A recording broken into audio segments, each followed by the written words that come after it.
Joining me today is Phil Grant, Managing Partner at Nexia ASR. Hello, Phil. Hi, Fiona.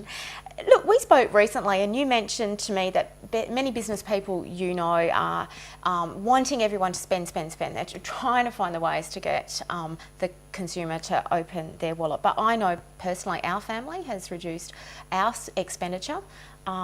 What is going on? Where do you think we are in the economic cycle? I think that's exactly where we are. As you describe it, people are not spending. We went through a period, I think, that we had a period of very high economic activity, and obviously we had a big crash, and I think throughout that process people did tighten their belts. Obviously there was a bit of spending that went through on the stimulus, but I think most of that money either got accumulated or was used to reduce debt. I think stock levels generally dropped, and I think we got to a bottom point, and then we had a bit of I'll call it a recovery, if you want to call it that, and then stock levels started to build up again. So businesses started to process and build up their stocks again. I think we may be at a point with the threat of this, double dip recession and who knows, uncertainty around the political environment, where people are again just holding back and not spending.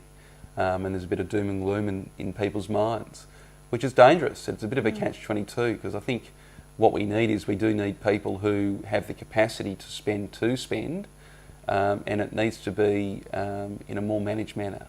I think it's very easy when things are good just to spend, on whatever you like, and I think people just need to, fundamentals, have a budget and stick to their budget and work with that in that context. And I think if everybody did that, I think we'd probably be okay. Look, I'm not the economist, and I think there's complexity to this, but I think if everybody sort of worked out what their means were and stuck to their budgets and within their means and spent within that, I think we'd have a normal, manageable recovery, and stocks would get drawn down again, they get built up again, and we'd have a process and a cycle of recovery. But I think everybody's just wanting to get back to where we were. Not sure that's such a good thing.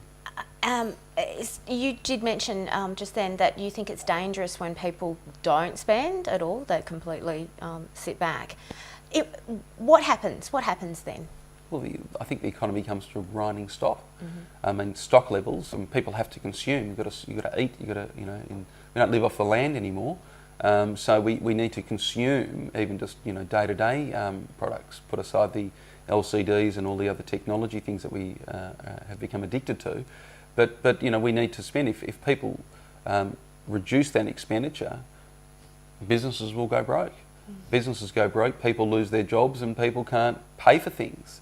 It's just a cycle that'll happen. I mean, there's a process that goes on in the world, and we need to maintain some level of spending. If you don't, things will come to a grinding halt eventually, and you will end up in an economy which is stagnating, if not going backwards. At the moment, the Australian economy doesn't look bad. The numbers being filed, national numbers, are good. However, you can't say that about the US, which appears to be limping along and is in danger of having a second recession. Does a weak US spell bad news for our exporters, particularly in, say, the technology and the intellectual property spaces? Look, I think it has to have an impact, and it's also about consumer sentiment, about how they feel. Everybody talks about China. I think China is more of our issue, because we do rely fairly heavily on China, and I think ultimately China is producing goods also, which their goods go out to the US, and so indirectly I think we will be impacted. We have to be. If America stops spending, they have to be. They're a huge part of this world, and if they stop buying, whoever directly or indirectly is supplying America has to have an impact, just a flow-on effect. What should a local business be doing, in your view, at the current time? Getting ready for a boom, investing for growth, improving productivity, or doing what many have done for the last 18 months, keeping their powder dry and keeping profits in the bank? Yeah, it's a good question. I think, and we're seeing it quite a bit with our clients, is that people are coming back to their strategy and really trying to test why they exist, what are they, and what's their competitive advantage. What makes them different.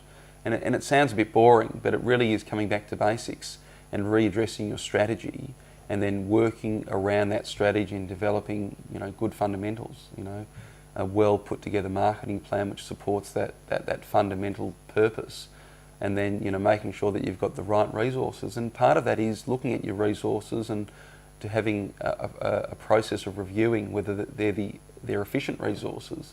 And I think it's lean and mean. But I think you've got to work out, why do I exist? What's going to make me any different to my competitors? And why am I going to succeed compared to somebody else? Rather than just going out blindly spending, which has sort of been okay when things are good because people are spending. I think you've got to be smarter. I think you've got to be more targeted.